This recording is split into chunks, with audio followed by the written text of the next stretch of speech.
Hola a todos y todas y todes, ¿cómo les va? Buenas tardes. Vamos a dar inicio a lo concerniente al séptimo encuentro del taller sobre transformaciones en la praxis educativa y posicionamiento docente. Algunos de los propósitos de este séptimo encuentro son los siguientes. Vamos a intentar sintetizar algunos conceptos sobre ética, algunos, digo no todos. Necesitamos algo así como un lenguaje técnico que tenga que ver con la ética, como para poder expresarnos de una manera más adecuada cuando hablamos de ética. En segundo lugar, vamos a tratar de retomar lo que Adela Cortina llama una ética mínima, una ética de mínimos. Y vamos a intentar también comprender el marco teórico de la ética convergente. La ética convergente es algo así como una creación de Ricardo Maliandi y les voy a dejar un video en el que él va a explicar mucho mejor que yo su ética convergente o qué es lo que piensa sobre su ética convergente. El otro punto o el otro propósito es intentar identificar el marco de la ética de la liberación nuestroamericana o latinoamericana de Enrique Dussel. Con Enrique Dussel también les voy a dejar un video, uno de los más cortos que encontré, es una entrevista actual, hace muy pocos días, pero me pareció muy adecuada porque si bien tiene publicidades y unas cuestiones más, fue lo más claro que encontré como para no tener que poner una cantidad de videos inmensas porque Dussel explica tan en profundidad sus miradas, sus perspectivas, que sus videos suelen ser de 1 hora y pico cada uno, si hay como 5 o 6, porque en uno solo no se puede integrar.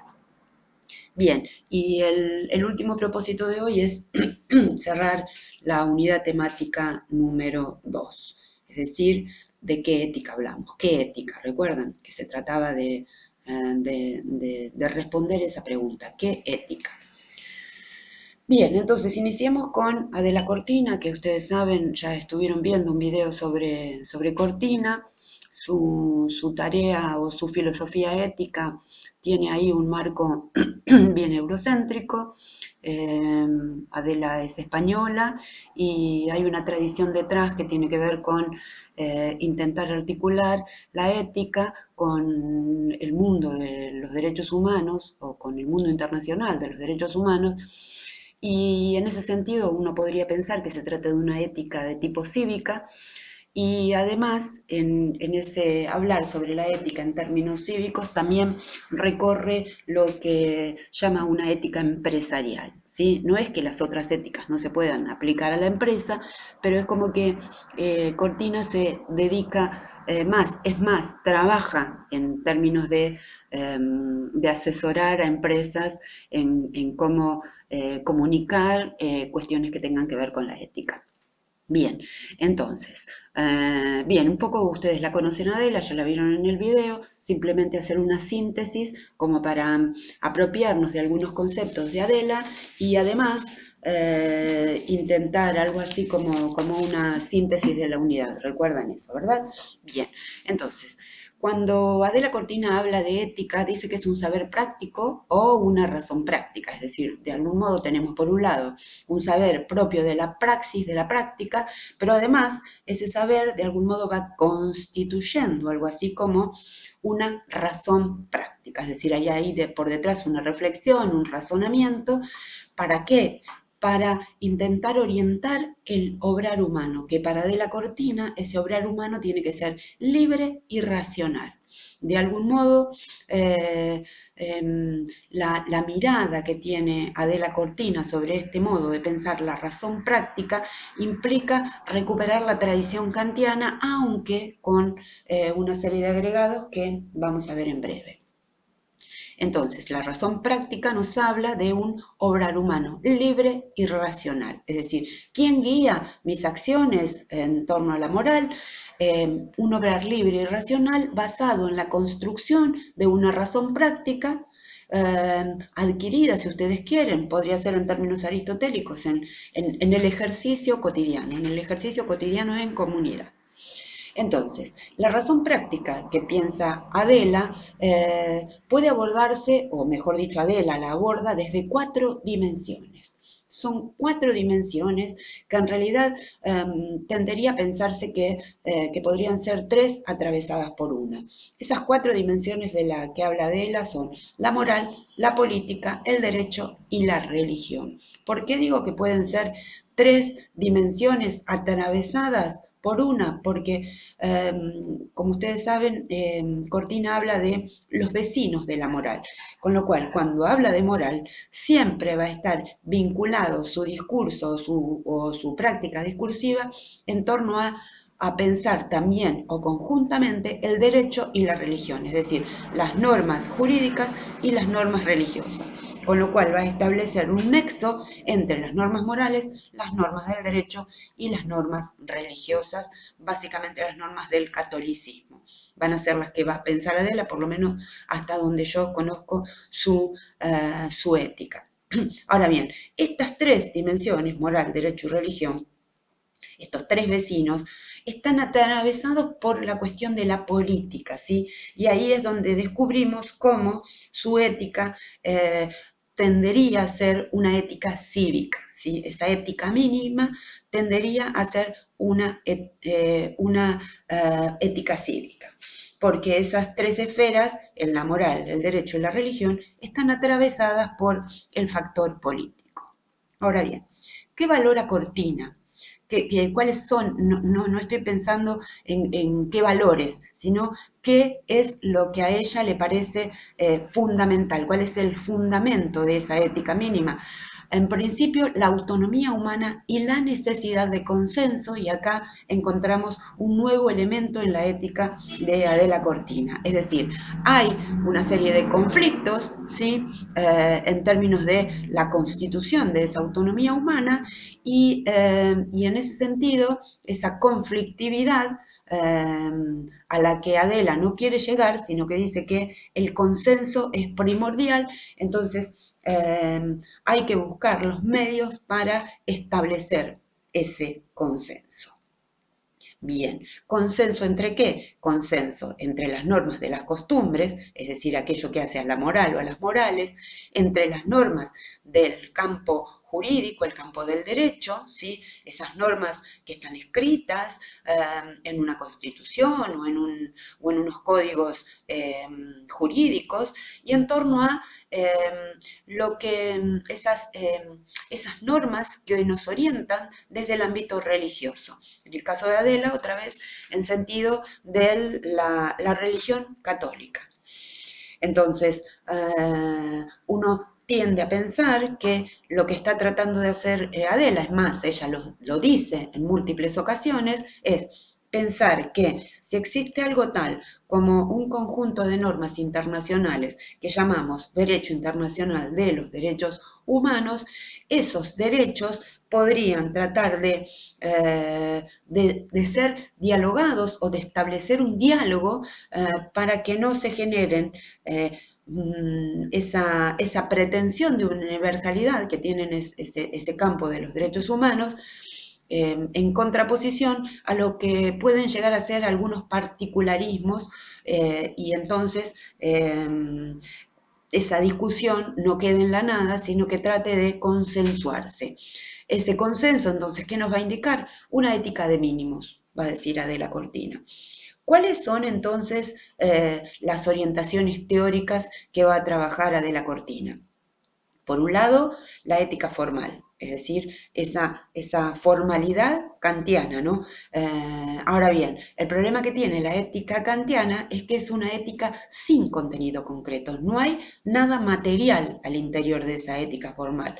Si recuerdan, esa ética de máxima, si ustedes quieren, de la que habla Kant, nos dice desde el imperativo categórico de máxima, nos dice: obra, es decir, recuerden que estamos tratando de orientar nuestras conductas. ¿Cómo deberíamos orientar nuestra conducta en el sentido kantiano?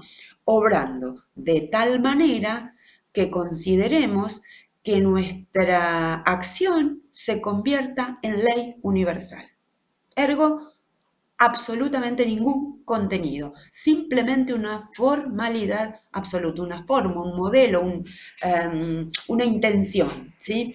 Es una máxima, si ustedes quieren, esa máxima no identifica ningún tipo de costumbre, ¿sí? Sino que sintetiza una serie de costumbres, obviamente, del mundo religioso en términos del protestantismo. Kant era heredero o profesaba la religión protestante, en términos de lo que descubre a partir de construir o constituir o separar la ciencia de la filosofía.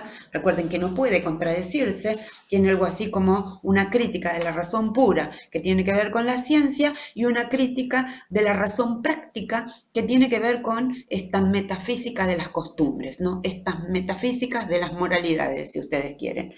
Con todo ese paquete de conocimientos que va construyendo a lo largo de su vida, nos va a hablar entonces de una ética formal, de la cual ya hablamos anteriormente, pero si ustedes recuerdan, se basa en la pura voluntad, ¿sí? Hay una dignidad de la persona, es decir, no podemos hablar de valores porque las personas no se manejan por valores, las cosas valen, las personas tienen dignidad.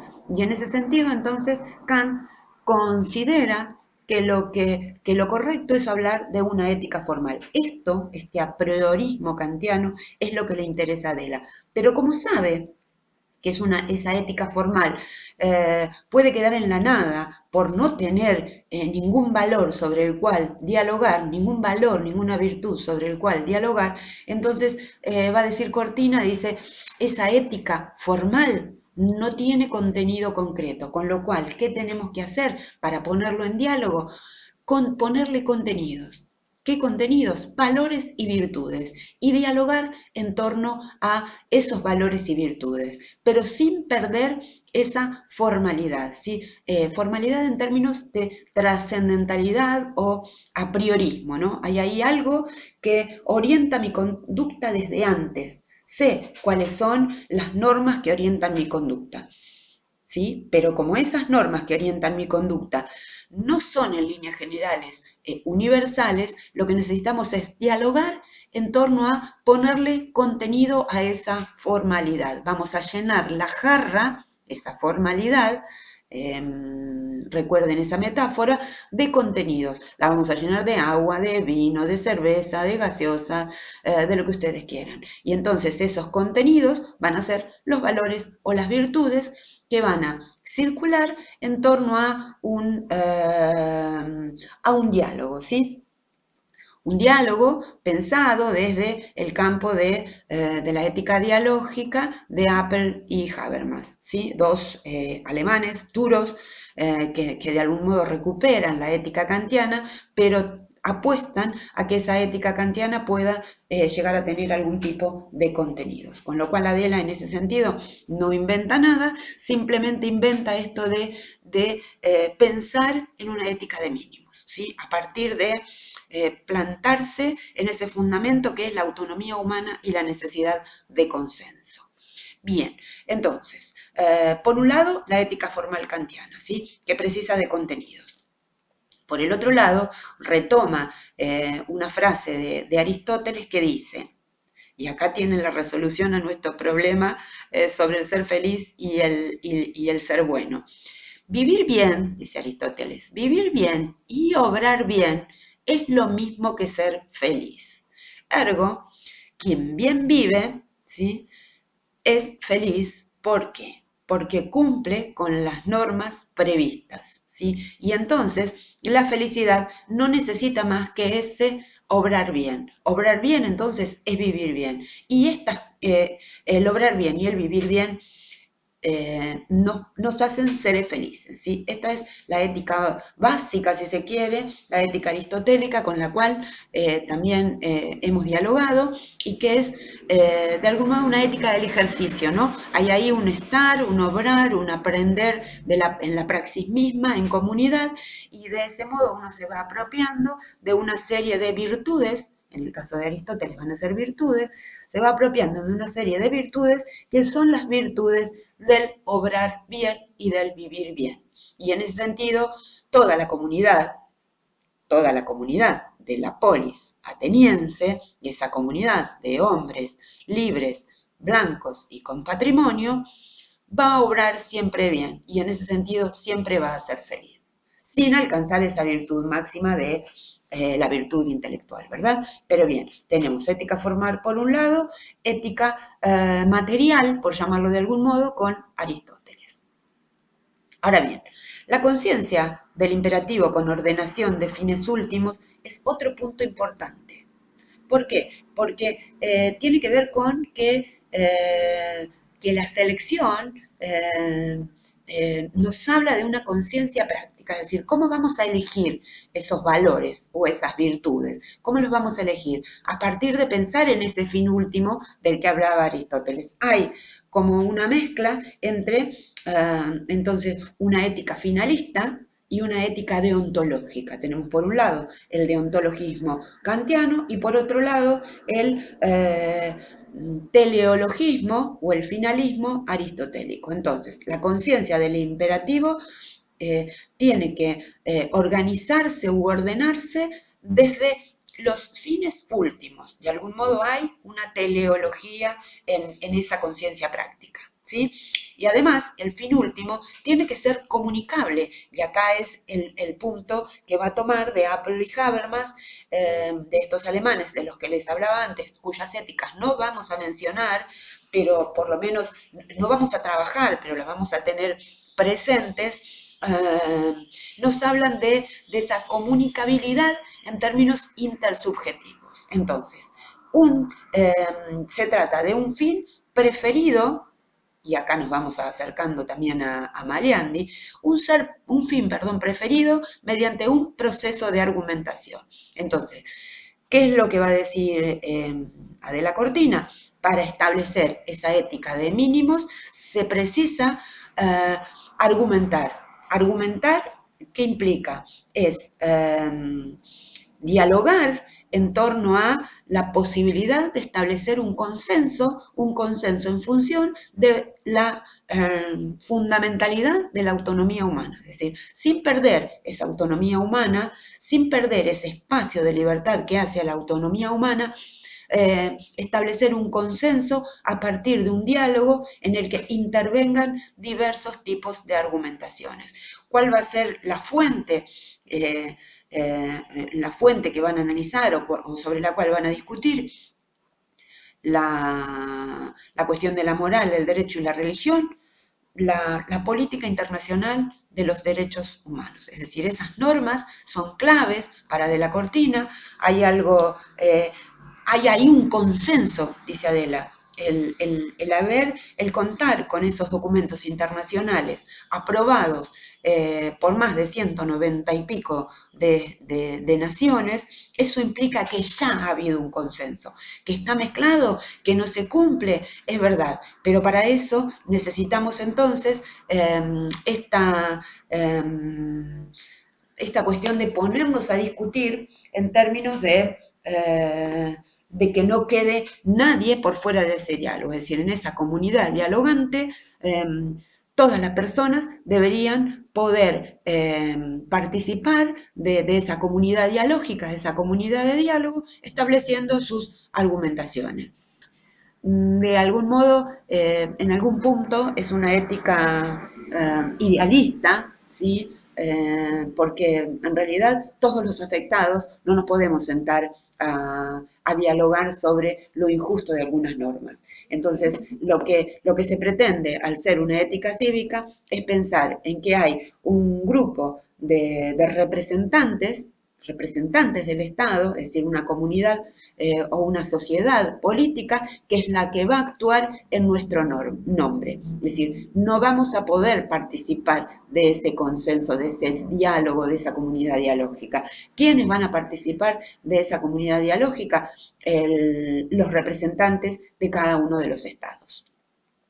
Con lo cual es como pensar en que existe algo así como una constitución internacional, que serían estas normas de los derechos humanos, y que hay ahí como una eticidad pensada desde la civilidad y desde la comunicación dialógica basada en ese proceso de argumentación. Entonces hay un procedimiento, hay una fuente que son las normas internacionales de derechos humanos, hay una mirada teórica que tiene que ver con la ética formal de Kant y con los contenidos, si ustedes quieren, de la ética aristotélica, en el sentido de pensar el ejercicio de la virtud, ¿no? El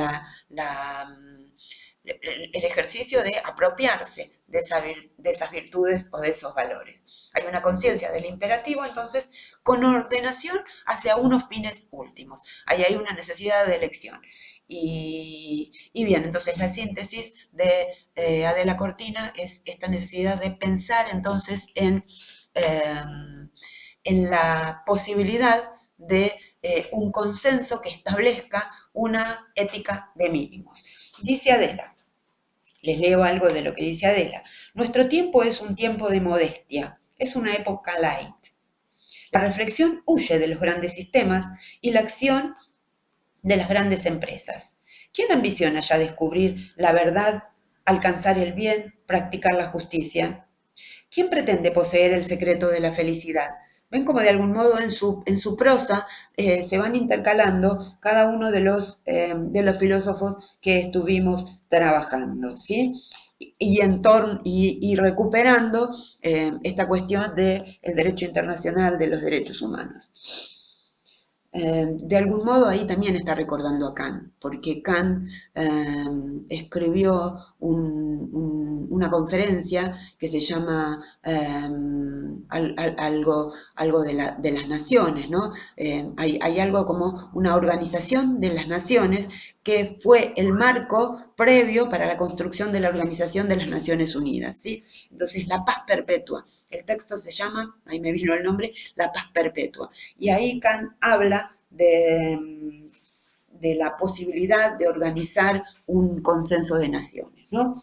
Es como que está pensando en eso y no hay necesidad de volver a Kant, pero no hay necesidad de volver a Kant en algunos términos, en otros sí, porque es cierto que en una ética cívica hay necesidad de pensar en torno al deber, pero también en torno al derecho, ¿sí? Entonces, una ética mínima o una ética de mínimos podrías brindarnos un panorama para este tipo de diálogo, ¿sí? Entonces, continúo con Adela. Pequeñas verdades, dice Adela, minúsculos bienes, fragmentos de justicia, retazos de felicidad, nos ayudan, si no a vivir bien, en el hondo sentido de los clásicos, al menos a pasarlo bien, a pasarlo lo mejor posible. Y sin embargo, las preguntas por la rectitud y la justicia, por la legitimidad del poder y la esperanza de salvación, fíjense cómo va usando términos del derecho, de la moral, de la política y de la religión, ¿sí? Cuando habla de la esperanza de la salvación, continúan pidiendo respuesta a una cultura que precisa contestarlas para recobrar su sentido. Para ello, dice Adela, hay el texto que estoy leyendo, ¿no? Se interna en ese ámbito del saber llamado práctico, desde las 4 dimensiones que lo configuran: moral, política, derecho y religión. Desde ellas se alumbra hoy, si no una ética de máximos, como pretendía Kant, una ética del etos y la felicidad, como la que ha llamado un autor que se llama Aranguren, que fue quien prologó su texto, ¿verdad? Una ética de mínimos, sino una magna moralia, bueno, empieza a dialogar con estos términos raros, una ética de mínimos, ¿verdad? Pero una ética que se resiste a renunciar a lo mejor que hemos aprendido tras siglos de historia, el valor de la autonomía humana y la necesidad de consenso entendido como concordia, no como estrategia. Entonces, un consenso para la organización de la vida jurídica y política. Esto es, de algún modo, como una síntesis del texto de Adela, que se llama Ética Mínima, y que nos habla de la filosofía práctica o el o la razón práctica o el saber práctico. Bien, dejamos Adela entonces y vamos a pasar a la ética convergente de Ricardo Maliandi. Maliandi fue un filósofo argentino ocupado en la ética. Les voy a dejar un video en el que él lo explica mejor que yo. ¿Qué es lo que va a hacer entonces Maliandi? A partir de rescatar esto que rescata Adela también, que tiene que ver con el apriorismo kantiano, ¿no? Necesitamos hablar del deber. Ahora bien, necesitamos hablar del deber, pero no como formalidad. Necesitamos hablar del deber de algún modo, incluyendo una serie de valores, ¿no? Entonces, lo que va a hacer Maliandi en esta ética convergente es buscar el modo de establecer una ética articulada en términos a la ética material de los valores y la ética dialógica de Apple y Habermas. Otra vez, como es un caso parecido al de Adela, pero Adela en realidad no va a utilizar la ética material de los valores, sino que se va a basar en una ética más empirista o va a partir desde ese lugar. Bien, entonces, hay una síntesis entre el apriorismo de la ley moral de Kant, del que hablábamos antes, y la multiplicidad axiológica de Nietzsche. Esto es lo que hace el grupo que crea o que inventa esta ética material de los valores, ¿no?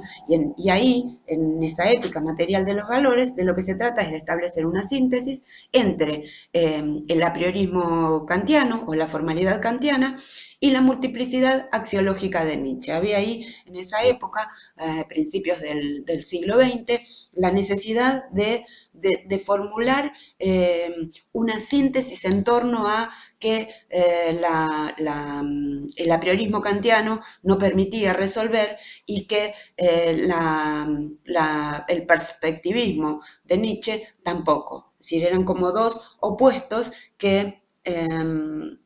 con los cuales no se podía resolver ni por uno ni por el otro.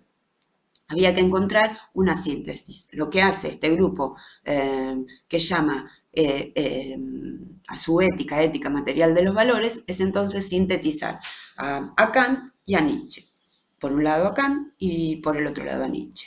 Entonces, con Nietzsche, y a partir del estudio fenomenológico, nos van a brindar algo así como un apriorismo emocional del sentimiento de valor. Fíjense cómo están mezclando, porque el apriorismo es de algún modo trascendentalismo, hay algo anterior ahí, hay una formalidad en torno al apriorismo, pero en este caso, en la ética material de los valores, es un apriorismo emocional del sentimiento del valor. Hay valores, ¿sí? Hay unos valores que se prefieren, ¿sí?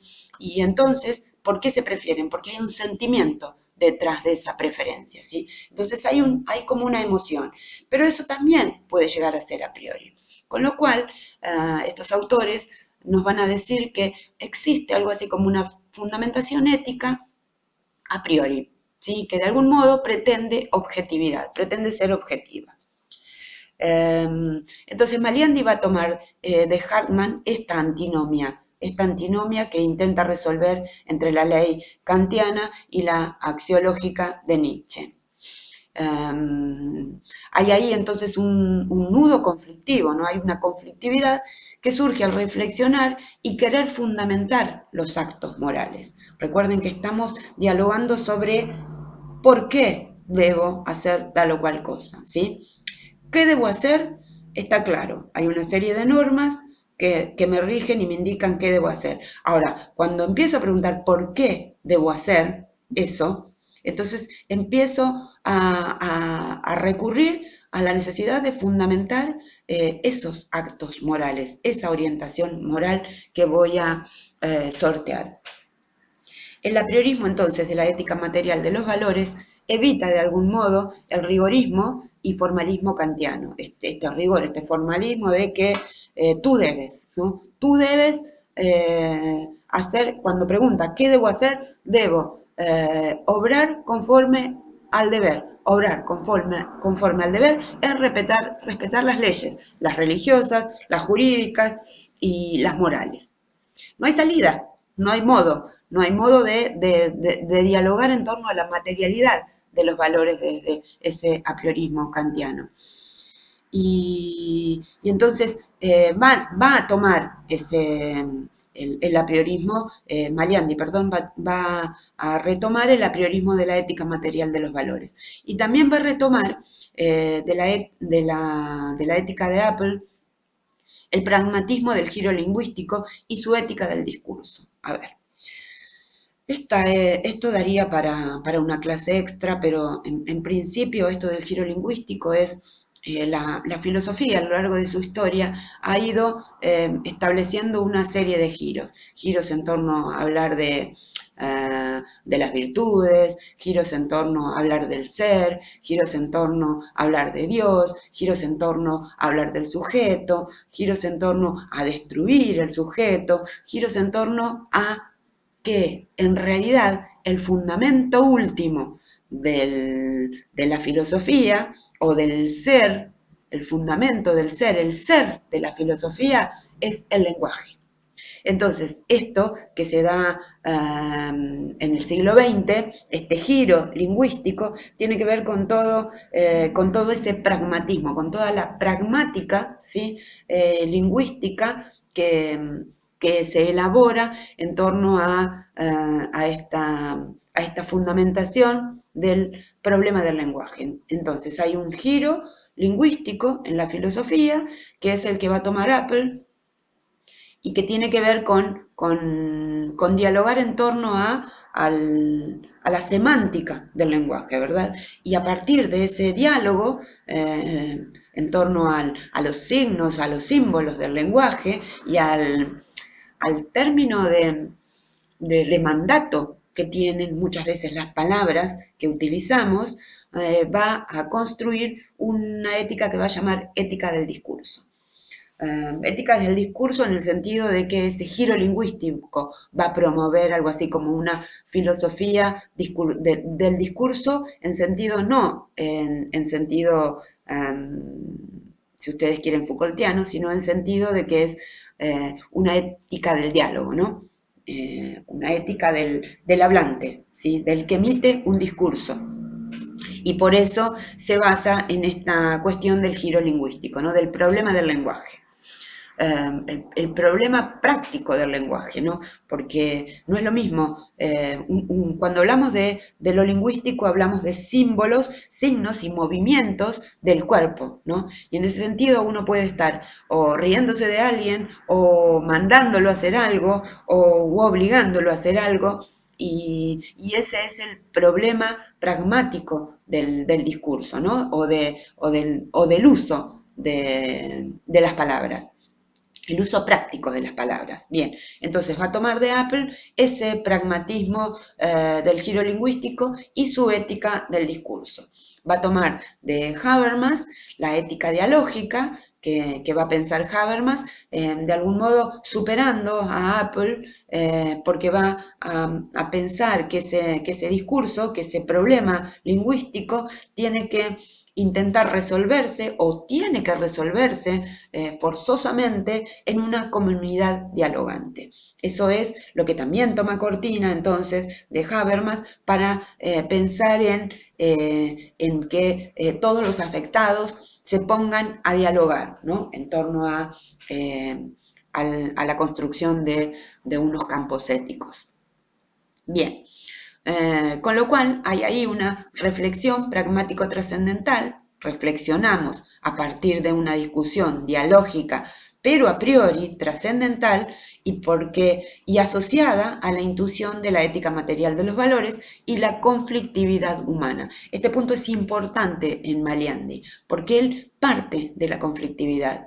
Él señala que la ética o la moral no nacen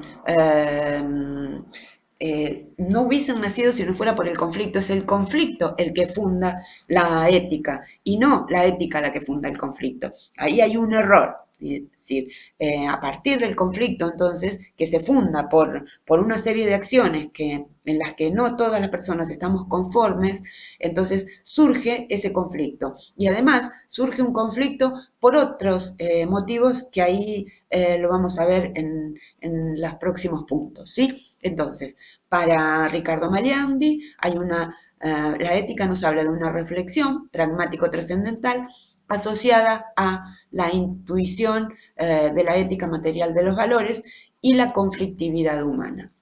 Esos son los puntos que va a tomar Mariandi. Ahora bien, hay una serie de dimensiones, si ustedes quieren, al estilo de Adela también, pero desde una perspectiva distinta. Mariandi habla en principio, de la bidimensionalidad de la razón. Es decir, lo que él piensa es que la razón, por un lado, tiene una dimensión crítica y por otro lado, tiene una dimensión de pensar el fundamento, ¿sí? Cuando yo digo fundamento, pienso en el porqué.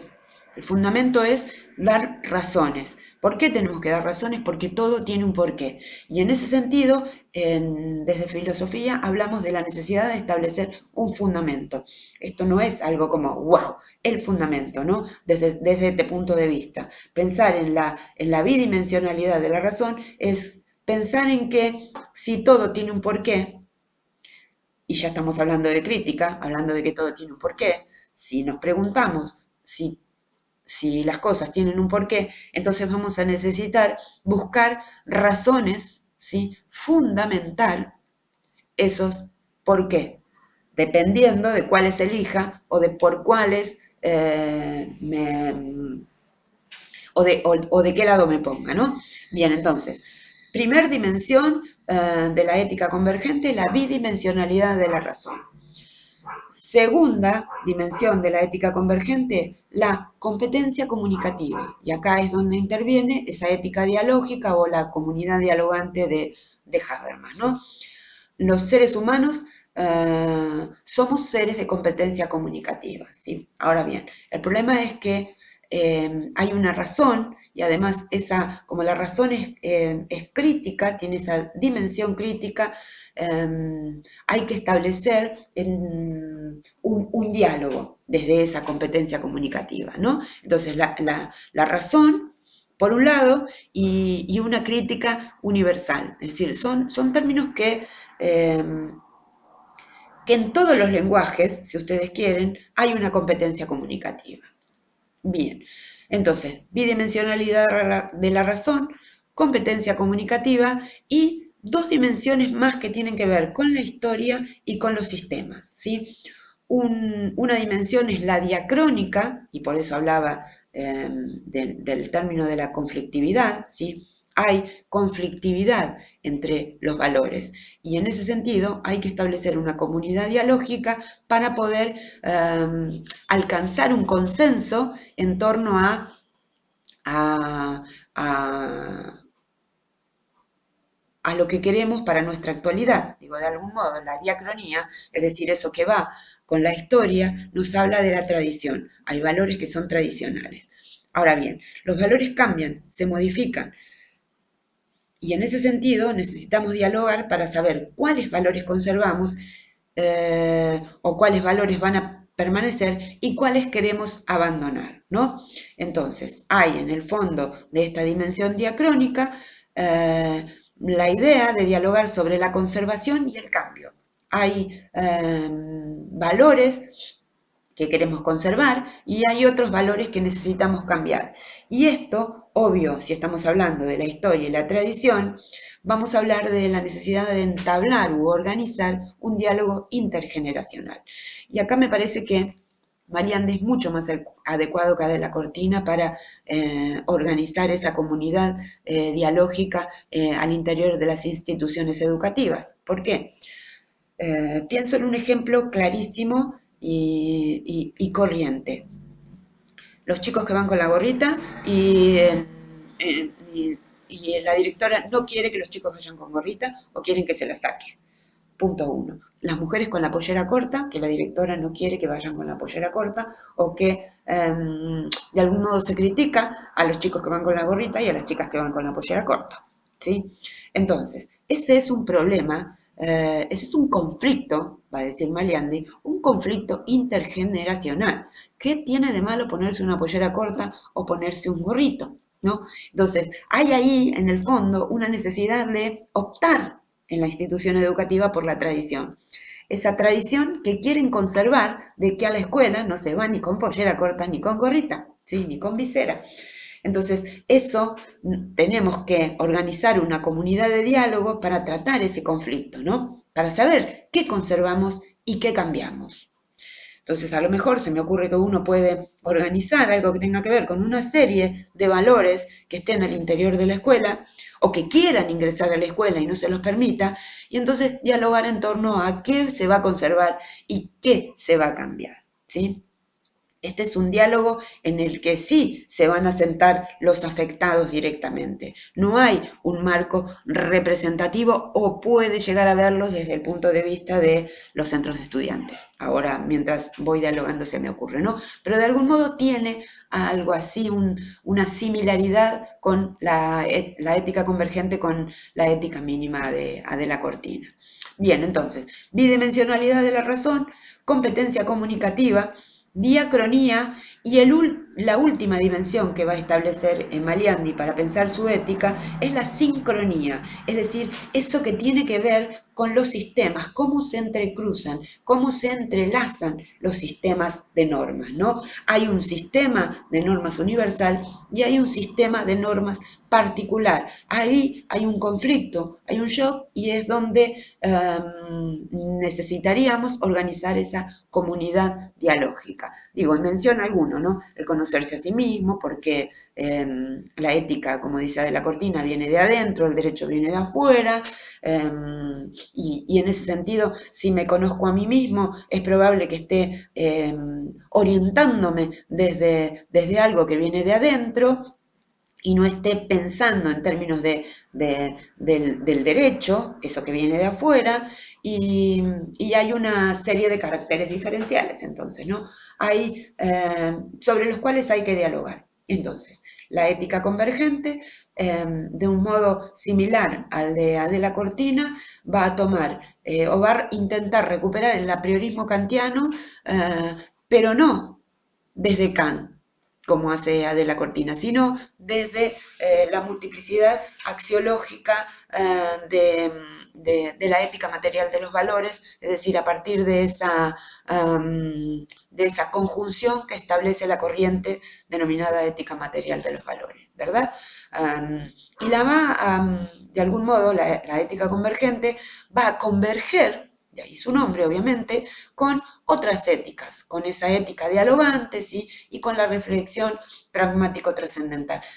De algún modo hay una cuestión procedimental tanto en Cortina como en Maliandi, ¿sí? Hay unos procedimientos claros que también van a estar en Dussel, con el que vamos a hablar, pero no sería como plantearse una ética formal, ¿sí? Bien, dejamos entonces a Maliandi. Les leo algo que me parece interesante de Maliandi, porque nos va a hablar de uno de los términos que tienen mucho que ver con la cuestión moral, ¿no? Dice Maliandi, uno de los puntos de contacto entre la ética y la metafísica se encuentra en el problema del mal. La pregunta por la esencia del mal es sin duda una pregunta metafísica, para la cual en la historia de la filosofía se han elaborado muy diversas respuestas. La ética tiene que ocuparse del mal en la medida en que se ocupa de los aspectos axiológicos del etos. Pero puede prescindir, según lo creo, y según la actitud adoptada para la ética convergente, de aquella cuestión esencial. Provisionalmente y con restricción exclusiva a lo ético, se podrían distinguir dos sentidos de lo malo. Es malo, dice Maliandi, en primer lugar, aquello que se opone al cumplimiento de un principio reconocido, por ejemplo, en términos kantianos, algún tipo de acción cuya máxima no se deja universalizar sin contradicción. Y ahí le va a salir la cuestión de la conflictividad, ¿verdad? Parecería entonces, si continúo con Maliandi, que este tipo de consideración de lo malo se complica o acaso se relativiza cuando se reconoce una pluralidad de principios que pueden estar en conflicto entre sí. Puede ocurrir entonces que algo malo, desde el punto de vista de la universalidad, sea bueno o al menos neutral desde el punto de vista de la individualidad.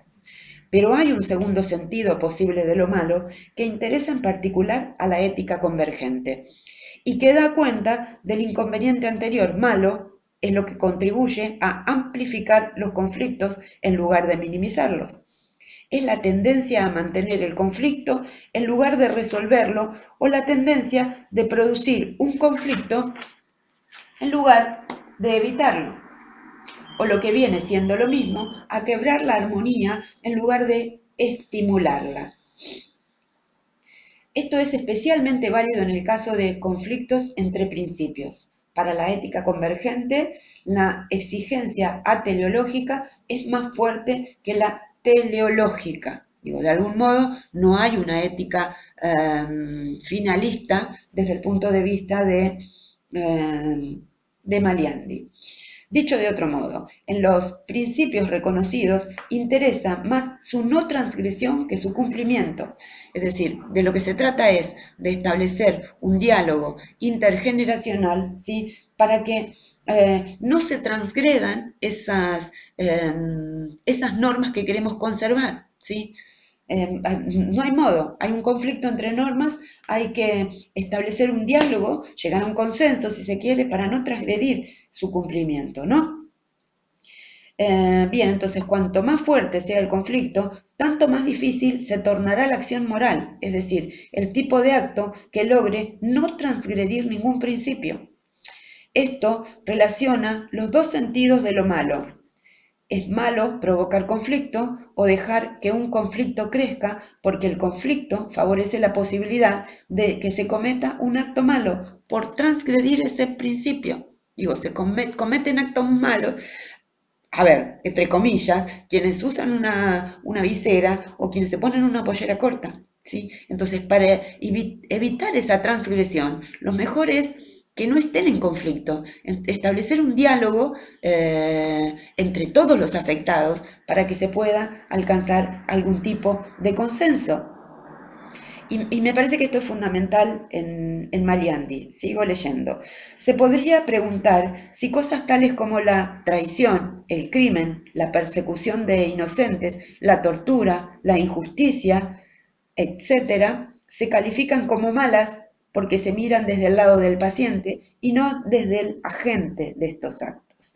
La respuesta es obviamente que no. Si determinadas acciones son malas, no lo son solo desde una faceta subjetiva. La ética convergente es, en tal sentido, objetivista. Diría que las acciones malas lo son, sea porque violan algún principio o porque favorecen un conflicto, y de ese modo crean mayor probabilidad de una violación semejante. Bien, me parece que tenemos una gama de éticas como para seleccionar la que mejor nos parezca, ¿no? Por un lado, Adela Cortina, y por otro lado, Ricardo Mariandi. Ahora bien, la última ética con la que vamos a dialogar es la ética de Enrique Dussel, una de las éticas más, podría decirse, radicales, ¿sí? Radicales en varios sentidos, ¿sí? Dussel considera, Enrique Dussel, les dejé un video, como les decía antes, es radical porque es más originaria. La ética de Dussel es una ética antropológica, ¿sí? Ahora bien, ¿de qué se trata la cuestión de fomentar o dialogar sobre esta conciencia ética? ¿En qué está basada? ¿Cuál es la pregunta? La pregunta no es ni qué debo hacer, o si ustedes quieren, por un lado, está la pregunta del qué debo hacer, pero antes que eso está la pregunta de quién sufre, ¿sí? Entonces, basándonos en el reconocimiento de ese ser sufriente, es decir, aquel ser negado, excluido desde el eurocentrismo que pretende universalidad, de algún modo, y este es el problema que tienen los dos autores anteriores, pero que Dussel lo va a pensar desde otro lugar. Entonces, en lugar de preguntarnos primero, ¿qué debo hacer? ¿Sí? ¿O por qué lo debo hacer? Tengo que ir a una pregunta más originaria. Y la pregunta más originaria es, ¿quién sufre? Donde quien sufre no es aquel que no se puede comprar una TV de pantalla plana, ¿sí? Sino el que sufre es aquel, si ustedes quieren en términos levinasianos, la viuda, el huérfano y el extranjero, ¿sí? Entonces, de algún modo, uno sabe bien quién sufre, ¿sí? Y en ese sentido, lo más originario para pensar la conciencia ética es anclarnos desde ese lugar, desde el lugar del sufriente. La propuesta entonces de Enrique Dussel, que nos habla en sus 3 volúmenes de Para una ética de la liberación, así se llama, un texto de los años 70 del siglo pasado, nos habla entonces de esta conciencia ética. Ahora bien, ¿cómo la construye? ¿Cuáles son sus fundamentos? La ética de la liberación es una ética antropológica, nos va a decir Dussel.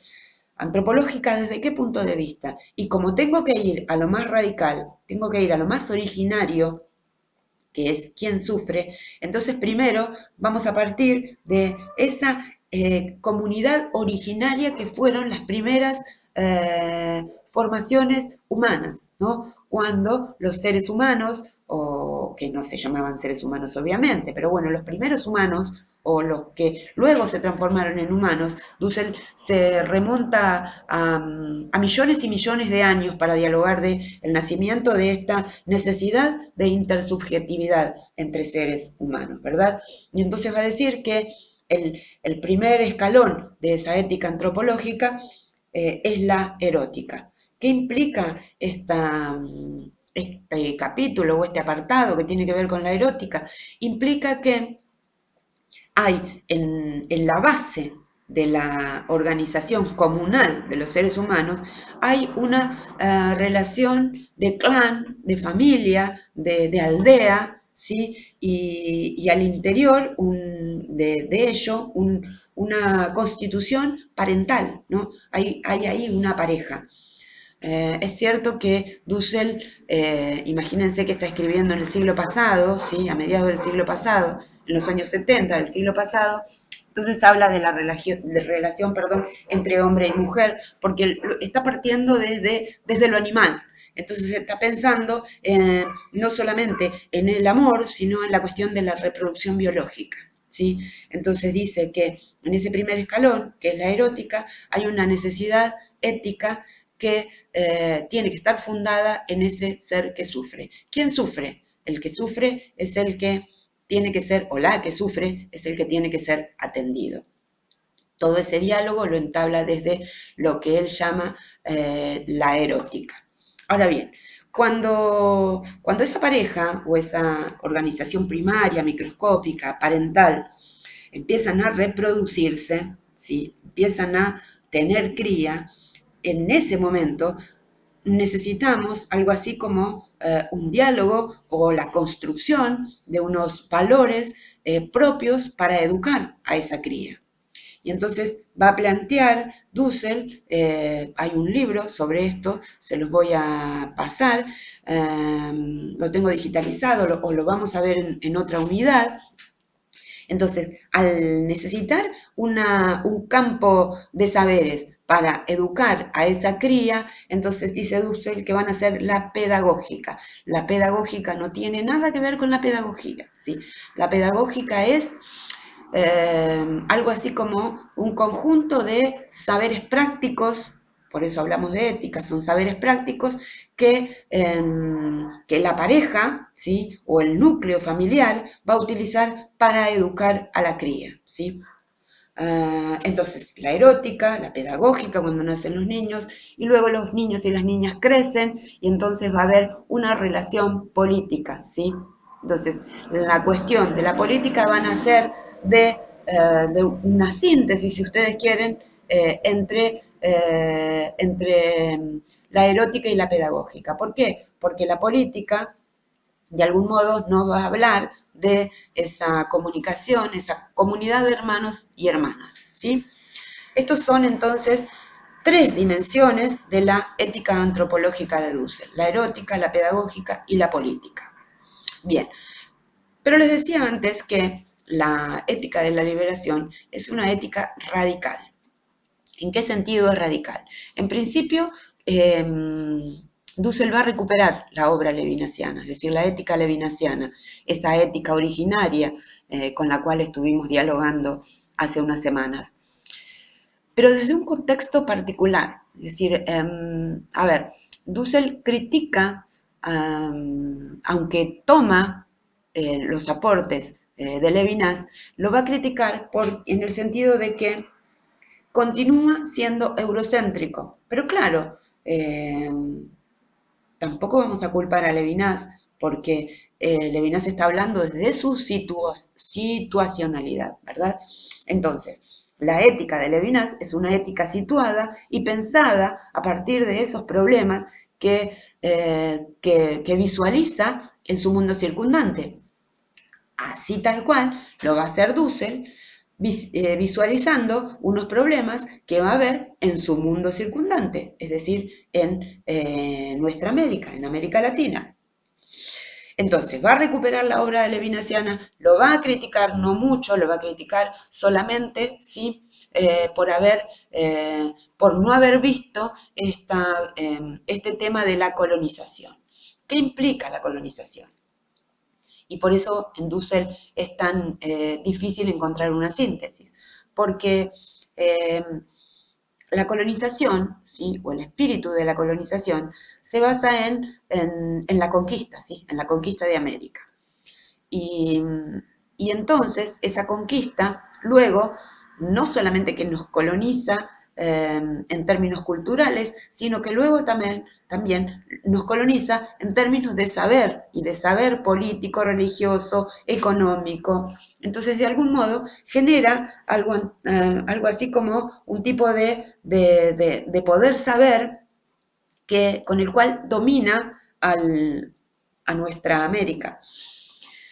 Entonces, necesita hablar de esta colonización, y para hablar de esta colonización, del saber y del poder, va a dialogar en torno a cómo esa extracción de bienes nuestroamericanos provocados desde la empresa colonizadora, conquistadora de algún modo, va a ser de algún modo la base material, hay una base material ahí, para construir ese proyecto pedagógico moderno eurocéntrico. Es decir, lo que dice Dussel en libros y libros, en una cantidad de volúmenes impresionantes, que muestra cómo la extracción de recursos, es decir, el robo, por llamarlo de algún modo, que se hizo desde la colonización, promovió de algún modo el bienestar europeo, mediante el cual se fueron construyendo o se fue construyendo esa modernidad ilustrada que elaboró el proyecto pedagógico de la modernidad. Con lo cual, modernidad y colonialidad son como una y la misma cosa para Dussel, ¿no? Y eso es lo más crítico. Por eso necesita ir a lo más originario. Por eso necesita una ética antropológica. Porque en esa ética antropológica no va a haber discusión únicamente de valores, sino va a haber discusión de saberes negados. Va a haber discusión de saberes y seres excluidos de esa empresa pedagógica moderna. Excluidos desde lo material y desde lo simbólico, ¿verdad? Entonces, su ética es radical y por eso es antropológica. ¿Bien? Nos va a hablar entonces de una ética contextualizada o situada, si ustedes quieren. Y a ver, y va a retomar esta cuestión de la ética levinasiana, obviamente. Nos va a hablar de algo así como un rostro a rostro, de un fundamento originario de la crítica. Hay ahí una crítica originaria que va de ese diálogo del cara a cara, ¿sí? De la proximidad originaria que funda todas las categorías críticas. Las categorías críticas de la política, de la epistemología, de la economía, desde lo social, ¿sí? Es decir, hay una serie de categorías críticas fundadas en esa mirada hacia el prójimo, ¿sí? Hacia lo más originario de la ética, hacia lo más originario a lo que debía remontarse la ética, ¿sí? La vida en comunidad de seres que de algún modo van construyendo una serie de normas eh, para poder vivir en comunidad, ¿sí? Entonces, hay una materialidad en la ética de Dussel y esa materialidad no solamente tiene que ver con bienes materiales, sino que hay un recurso, un método procedimental que tiene que ver con la analéctica. No les voy a explicar ahora qué es la analéctica, pero es como lo sintético que les voy a decir es como un mundo en el que quepan muchos mundos, ¿sí? Un mundo en el que pueda haber de algún modo un diálogo generalizado, pero que en ese diálogo generalizado puedan surgir una serie de otros mundos, ¿sí? No tiene por qué ser un centro, como es Europa, como es el eurocentrismo, sino que pueda haber un consenso generalizado, pero no desde otros mundos, ¿no? Desde mundos que no acceden al alimento, por ejemplo, se necesita otro tipo de materialidad, ¿sí? Entonces, hay que escuchar la voz de la parte negada, ¿sí? Hay un diálogo simétrico en el sentido de que todas y todos nos podemos sentar al diálogo, pero que sin embargo la voz, ¿sí? La voz que tiene que surgir es la voz de la parte negada, la voz de la parte excluida, ¿sí? La voz de quienes fueron de quienes les arrebataron sus bienes materiales y simbólicos, ¿sí? Entonces va a hablar de una alteridad en la que esa parte negada, obviamente, esa otredad, nos habla de una alteridad levinaciana, perdón, pero de algún modo reconstruida desde una mirada más latinoamericana. ¿De qué se trata entonces? Se trata de recuperar la otredad, al otro o a la otra, como distinto del sistema que les ha cosificado. Y acá otra vez vamos a volver a esta cuestión de la colonización, de todas las esferas de nuestra cultura, ¿sí? Entonces, esa otredad no es cualquiera, ¿sí? Esa otredad, ese ser que sufre o ese ser sufriente, no es cualquiera. No somos nosotros y nosotras, ¿sí? El ser, aunque hemos sido cosificados, pero accedemos a otros bienes a los que otras personas no acceden, ¿sí? Entonces, de algún modo, hay que ir a lo más originario de la cosificación. Esta cosificación que, de algún modo, ha privado a miles y millones de personas en la cuestión del alimento, del vestido, de la educación, ¿sí? Del relacionarse, en otros términos, ¿sí? Hay en el fondo algo así como un querer vivir. De esto nos habla la ética antropológica de Dussel, entonces, de que lo que prima es la vida.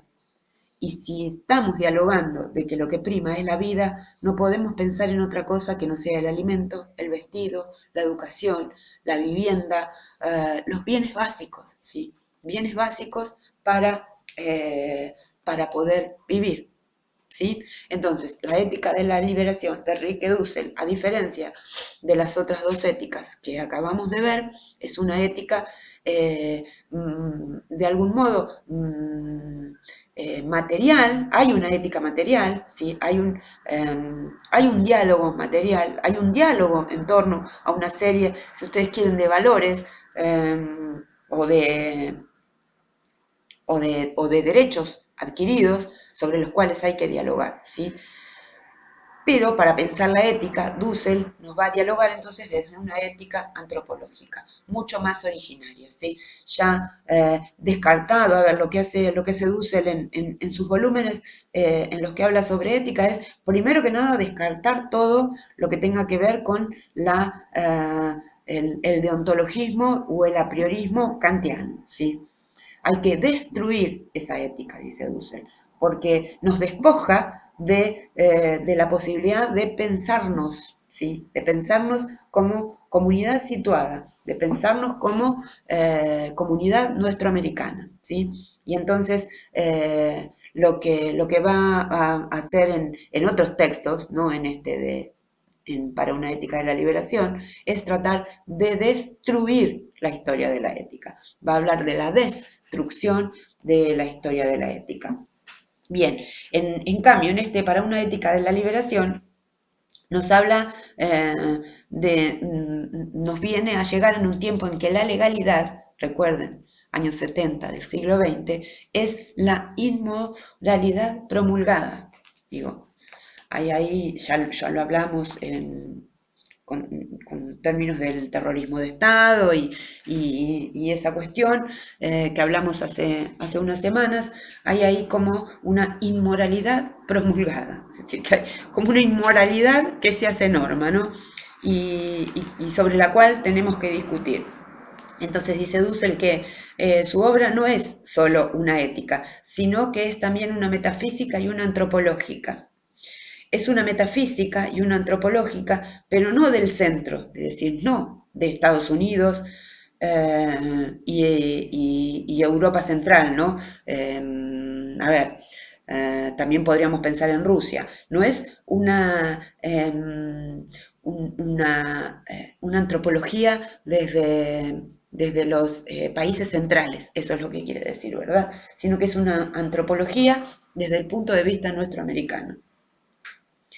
Es una filosofía, entonces continúo leyendo a Dussel, eh, de la periferia, ¿sí? De la parte oprimida, de la parte latinoamericana en primer lugar, ¿sí? Los seres históricamente negados por ese eurocentrismo. Entonces dice Dussel que su filosofía tiene que comenzar su tarea en el mismo nivel filosófico para destruir, ¿sí? Otra vez, la filosofía vigente del centro y permitir así la aparición de una brecha por la que el pensar nuestro americano pueda acceder a nuestra realidad ocultada por la dominación cultural. ¿Sí? Bueno, y acá les dice que en el comienzo se piensa la eticidad del proyecto de liberación, la moralidad de la praxis y el método de la ética.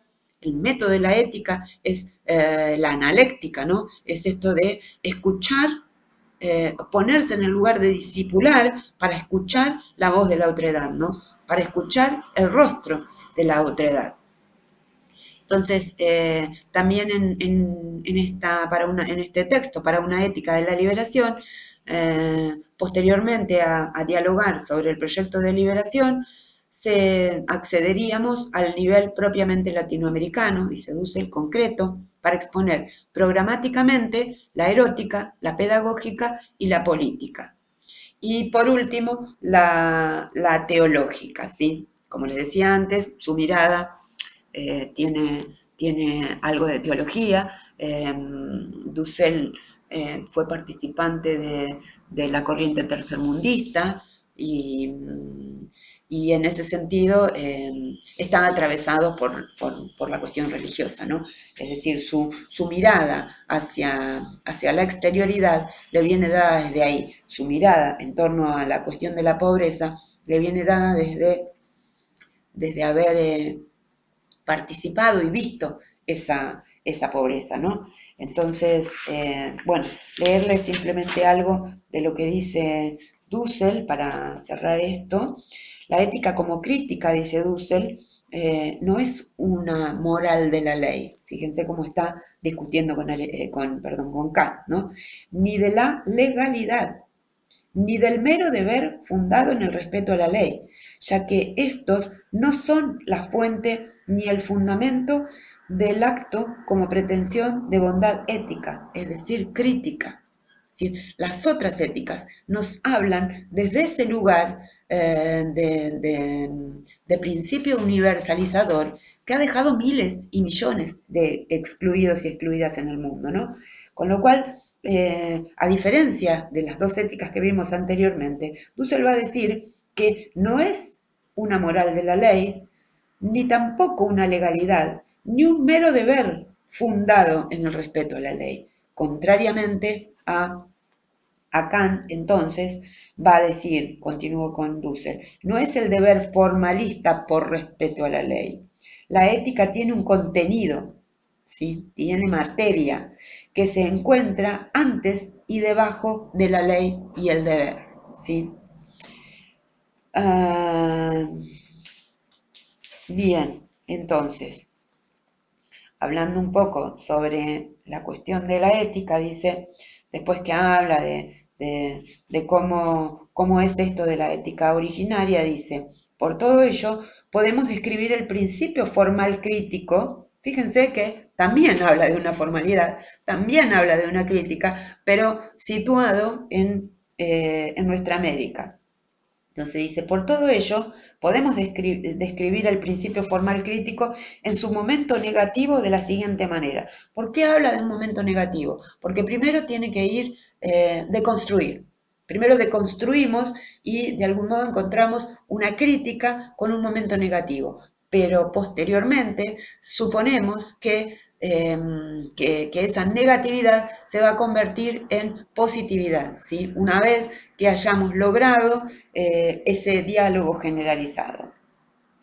Entonces, dice Dussel, se debe negar a la ley injusta toda pretensión de justificación del acto humano como justo.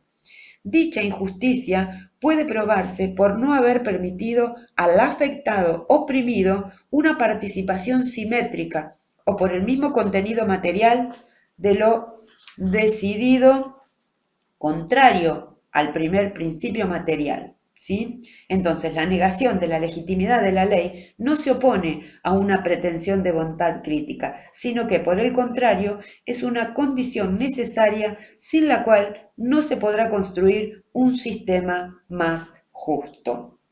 Dejo a Dussel, esto que les leía antes es de un texto del siglo de este siglo, de principios del siglo XXI, y de algún modo lo que hace es como una síntesis más complicada que lo anterior, que se llama 14 tesis de ética hacia la esencia del pensamiento crítico. ¿Sí? Bien, eso era lo que le leía anteriormente. Bien, dejamos a Dussel entonces, un autor complejo, controversial, muy controversial, pero muy necesario para dialogar sobre nuestros problemas cotidianos. Bien, acá lo vamos a dejar eh, y vamos a dialogar sobre algunas éticas contemporáneas, ¿sí? Me falta el acento en contemporáneas, me van a disculpar. Bien, hablamos con Adela Cortina entonces y su propuesta de ética mínima, ¿sí? Su propuesta de ética de mínimos. Ahí dialogamos con, con su propuesta que implica que hay un diálogo pragmático entre afectados, ¿sí? Hay una deliberación cívica, hay una deliberación empresarial. Con Ricardo Maliandi dialogamos sobre su propuesta de ética convergente, a partir de un diálogo pragmático trascendental, parecido a De la Cortina, y un apriorismo práctico basado en la ética material de los valores, ¿sí?